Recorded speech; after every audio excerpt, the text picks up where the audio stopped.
শহীদ রাষ্ট্রপতি জিয়াউর রহমানের নাম নিলে প্রতিদিন ব্যস্ত দৃষ্টি। বিএনপির প্রতিষ্ঠাতা জিয়াউর রহমানের নাম প্রতিদিন নিলে বেহেশত নিশ্চিত বলে মন্তব্য করেছেন দলটির কুমিল্লা দক্ষিণ জেলার যুগ্ম আহ্বায়ক ও চৌদ্দগ্রাম উপজেলা শাখার সভাপতি কামরুল হুদা।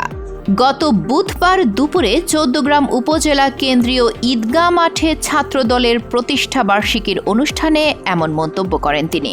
তার এমন উদ্ভট বক্তব্য শুনে বিব্রত হয়েছেন অনেকেই। সামাজিক যোগাযোগ মাধ্যমে চলছে ব্যাপক সমালোচনার ঝড়।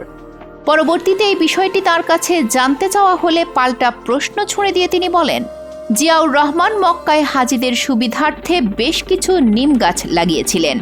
ওই কারণে উনার নাম নিলে বেহেশতে যাওয়া যাবে, এটা কি ভুল বলেছি?